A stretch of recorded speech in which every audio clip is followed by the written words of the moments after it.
Thanks for joining us on Cincy Lifestyle this weekend. You know, we've had a lot of great people on the show this week, and we wanted to highlight just a couple of them in case you missed it during our live show. So take a look. I use a grouting tool.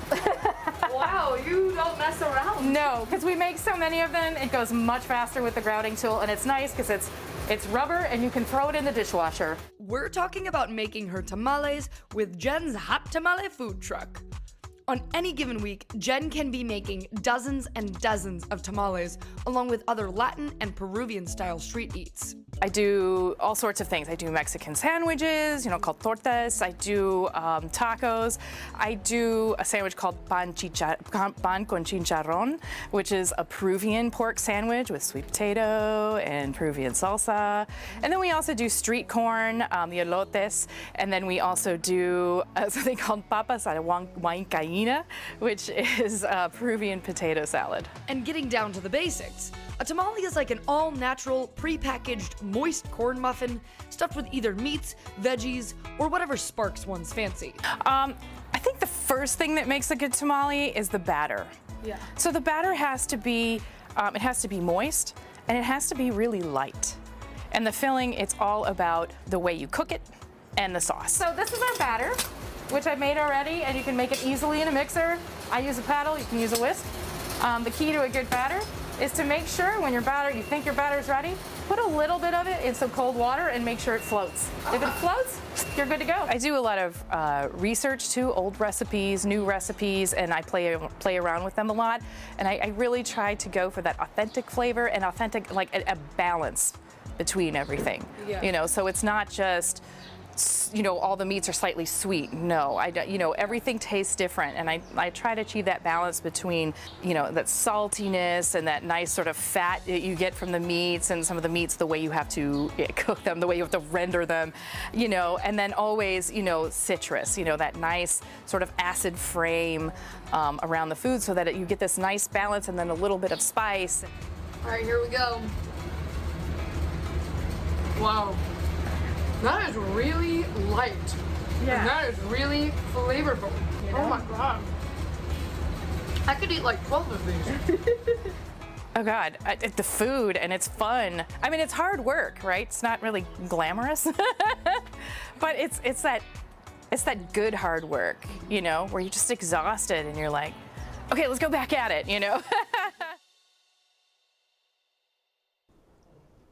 And Allie is joining us right now. Allie, you're not supposed to talk with your mouth full, but it sure looked good.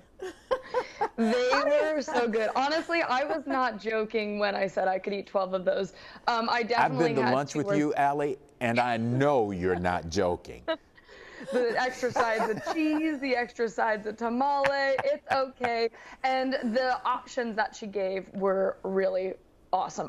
2 thumbs up, truly, truly. Well, how'd she get her start?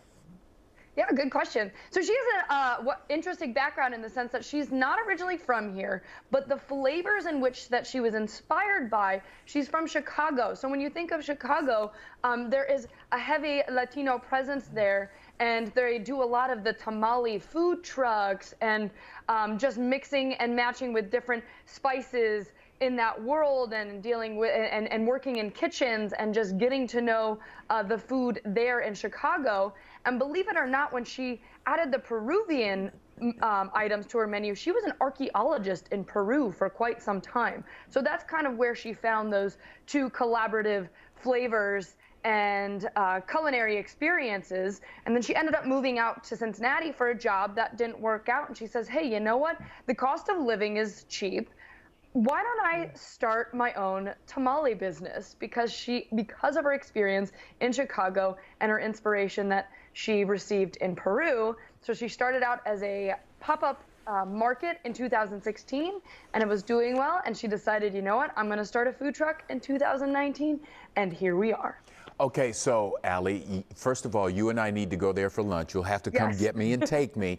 But other people will also want to go. So how can people see where her food truck will be parked in the future? Yes. First and foremost, check her out on her Instagram and her Facebook. That's the best way to find out. You can also book her and just message her directly. She does a lot of those HOA setups within neighborhoods or communities. You know, there are going to be more food truck events coming up. For example, in May, there's going to be one in Loveland. She's hoping that she could spend some time there. But just keeping an eye out on social media is the best way to find her. All right, Allie, you know, she has a good variety. Did you have a quick favorite? I Or really one liked that you want to try? all of them. I will eat and try anything, Mona, at least once. So the chicken one was definitely my favorite. She makes all of the salsas herself as well. And you had the medium, the mild, and the really, really spicy one. And that's the one that, you know, apply at your own risk and don't touch your eyes afterwards. But it still was really good. So I would try them all if I could. They were genuinely really, really light and really flavorful. And, you know, it's tough to find a good tamale in Cincinnati. So I highly recommend checking it out. All right. Allie, great job as always. Thank you. Someplace new to go eat, right, Clyde? Always. Cincy Lifestyle, we'll be right back.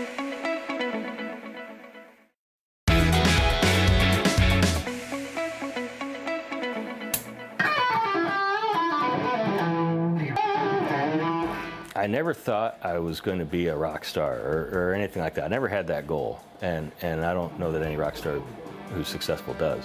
It's just I really enjoyed playing, and it was a outlet for me to just as a hobby have fun.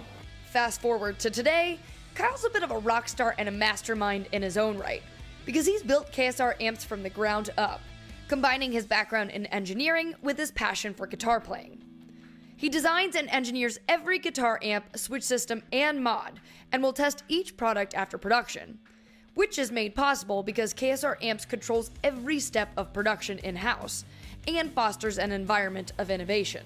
At the end of the day, it's a tool that a musician is using to create, and I just try to add things to that to make that tool more useful, more versatile, and perform well and be reliable. The innovation comes from, I think, packaging, features, sound, like some stuff I did to this guy, like this control. People are freaking out about this negative feedback control. It's just a knob that controls negative feedback. It's no big deal, right?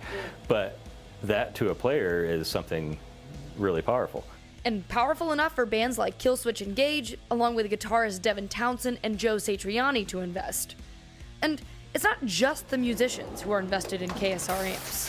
When I first came here to paint, I didn't know what this shop was. And I asked him, like, well, what do you even do here?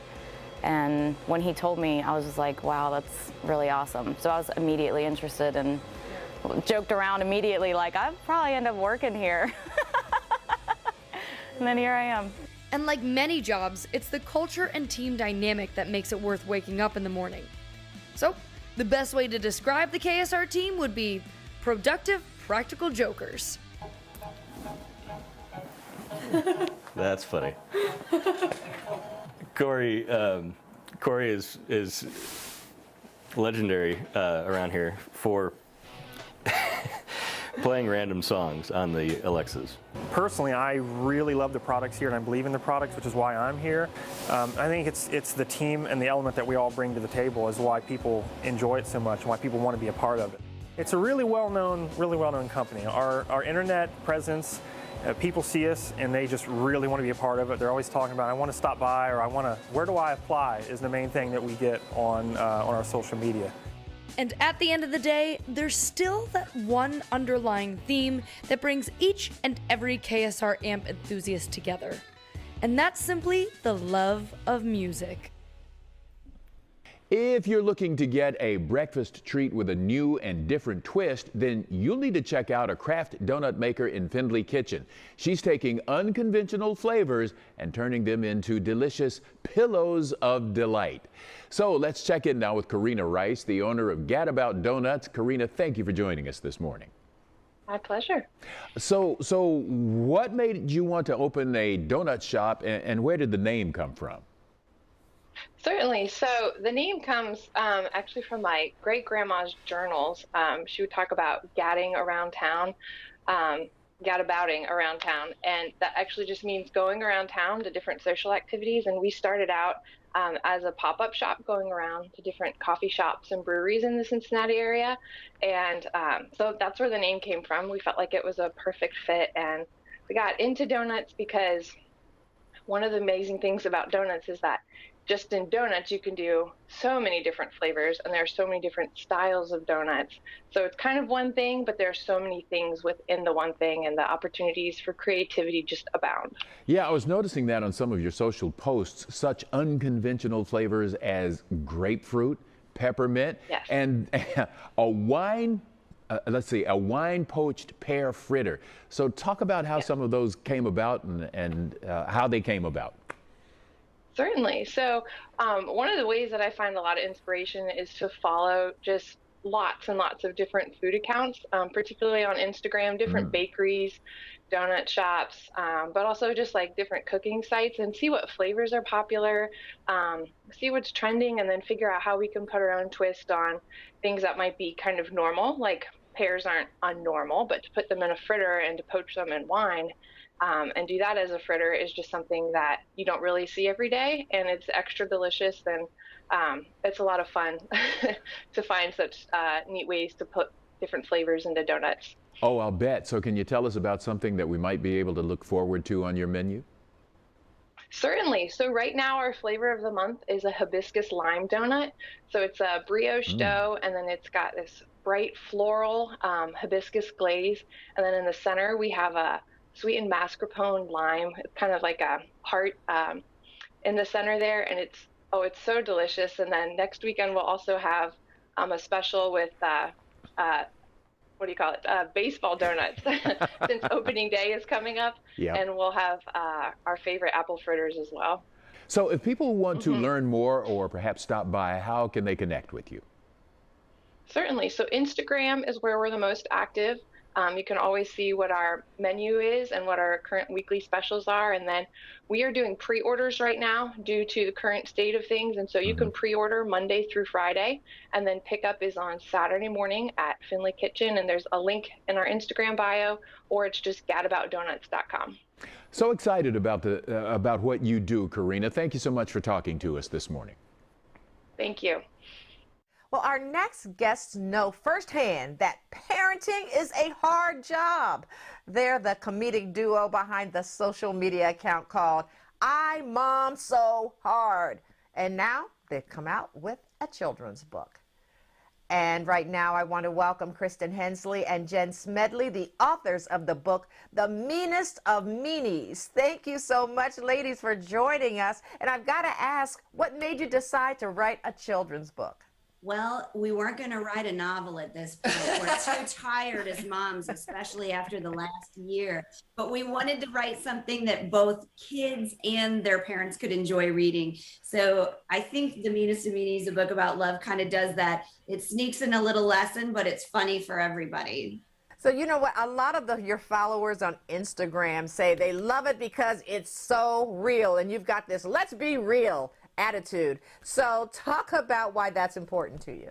I think we've always tried to approach using social media as an opportunity to be very honest about the experiences we're going through, because we have found the more specific we are, the more honest we are, the more it relates to everybody. And I think that's just our effort to make everybody feel like they're not alone in this mom game. And your very worst day, somebody's had exactly the same day. And like, we all wake up with the best of intentions, and sometimes we go to bed in tears, but we are all in this together. And we just wanted to make moms feel very seen and very understood, because we needed it for ourselves. You know, you're absolutely right. A lot of moms think, I'm the worst mom in the world because some things happen. They lose their kid or something, you know, kid gets trapped in an elevator. But you know, you are so real about it, and there, you know, lots of moms are going through that same thing. So this is something really cool. The same Disney animator who did movies like Raya the Last Dragon illustrated your book. That is so cool. What was it like working with him?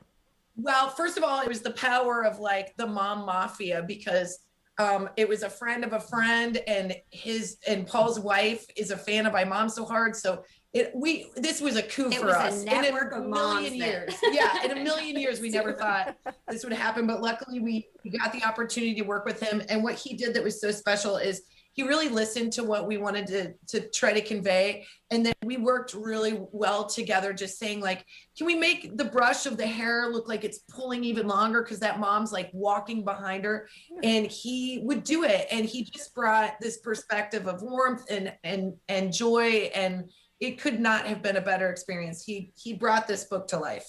Well, you know, this is great. It looks beautiful. So what do you hope moms and kids take away from the book?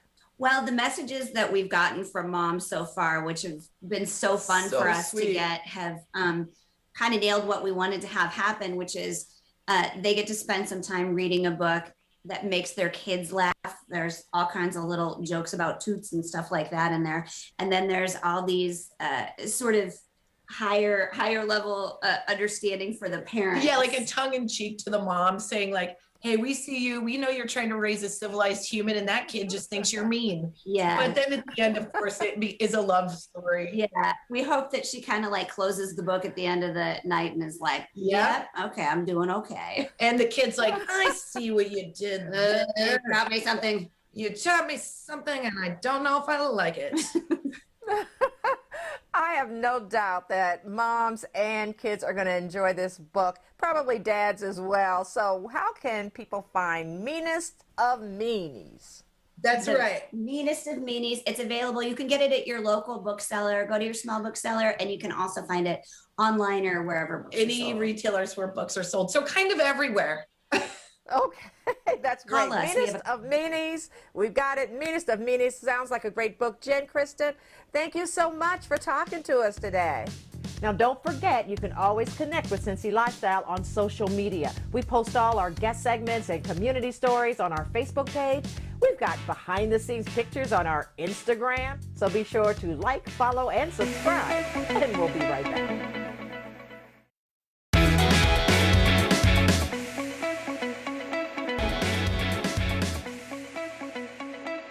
The regularly scheduled 8 p.m. train on the Ohio and Mississippi Railroad left Cincinnati bound for St. Louis on May 5, 1865. There were 4 passenger coaches, a baggage car, and an Adams Express Company car carrying cargo and freight. More than 100 passengers were on board. Just 17 miles from Cincinnati, near the village of North Bend, the conductor, Mr. Shepard, saw that the rail lines up ahead had been destroyed. But the train was moving too fast. He could not stop the locomotive before a catastrophe. As the train derailed, the engine, baggage, and Adams' car flipped onto their sides, badly damaged. The passenger cars plowed into the mess, but stayed upright. The poor travelers, shaken from the horrifying crash, had no idea what lay in store. Almost immediately, they heard shouts, quote, "Don't move or you'll have your brains blown out," close quotes, followed by a volley of gunshots. 2 armed men entered each car with 2 more outside guarding the perimeter. One newspaper reported, quote, "While everything was wild with confusion, the desperados entered and with vilest oaths demanded the money and valuables of the passengers," close quote. A soldier returning from the Civil War had $300 stolen. Another man lost his gold watch and $500 in cash. While the terrified passengers were busy handing over their valuables, the real target of the attack was the Adams Company car. Using an axe, 5 bandits dragged 3 safes out into the open and used gunpowder to blow off their doors. Inside, they discovered $30,000 in bonds worth about $7 million today. All told, there were about 20 bandits involved in the Great Train Robbery, the first train robbery in American history. Almost as quickly as they pulled off the attack, the robbers slipped onto skiffs and made their way across the Ohio River and into Kentucky.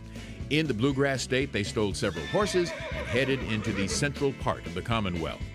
Because of the precision and planning that it took to pull off the attack, investigators speculated that the bandits may have been angry Confederate guerrilla soldiers who did not accept the South's recent surrender only a month earlier. They were armed with Navy revolvers, which lent to the hypothesis, as did their retreat into the Kentucky hinterland. Although they were all dressed in civilian clothing, passengers heard one bandit addressed as lieutenant and another as captain. Well, as soon as the authorities heard of the great train robbery, militia and cavalry units were dispatched from Cincinnati, Covington, and Louisville. The men were never captured, which led many people to speculate that it wasn't the work of guerrillas, but instead soon-to-be legendary outlaws such as Jesse and Frank James or the Reno Gang. The Reno Gang later became infamous for committing a string of train robberies across the Midwest through 1868. Although hundreds searched for the gang, it was as if they had vanished into thin air. And appearing right now before your very eyes is the man who unearths these dark mysteries, cultural historian Bob Batchelor. Bob, thanks so much for talking to us this morning. Thanks, Clyde. So let's talk a little bit about the ramifications, if you will, of this first train robbery. What happened because of this? Well, amazingly, you would think these dastardly deeds would go down in the annals of history as something bad, but absolutely the opposite happened. People romanticized train robbery. And so for 100 years, we have movies and films, and then later television shows, everything from the first blockbuster, The Great Train Robbery in 1903, through Bonnie and Clyde stories and Butch Cassidy and the Sundance Kid. Everybody loves these stories. And so I started to think, are there still train robberies today? And it's an unbelievable number. $30 billion is still stolen through cargo and freight to this day. So we don't romanticize it, but it's still a heck of a story and a big problem for law enforcement. And I'm guessing those robberies don't look exactly like the ones that we traditionally think of. Yeah, I don't think you and I are going to go out and get on any horses with pistols anytime soon, Clyde. No, I know that for sure, in my case. So let's talk about North Bend for a moment, because that seems to be a community with a lot of history attached to it. So what else can you tell us about the village? Yeah, can you imagine this little small town, this first train robbery in American history, but it's also was founded by a guy named Sims, who was a Revolutionary War hero and land speculator. He was the father-in-law of William Henry Harrison, the famous president who only lived for 41 days in office, maybe most famous for Tippecanoe and Tyler too, but then also the grandson of Benjamin Harrison. So this little town is the birthplace of two presidents, and local history buffs can see all kinds of Harrison history, and in Miami University, which Benjamin Harrison graduated from. So there's a lot of local history. When it's safe to travel again, North Bend would be a really interesting little place to check out. All right, that's great. That's great. Bob, thanks so much. We appreciate you stopping by this morning. Have a great day, Clyde. Thank you, sir. You too. Thanks for joining us for a special edition of Cincy Lifestyle. And remember, you can always check us out on weekdays at 10 a.m. on WCPO 9. And as always, make it a great day.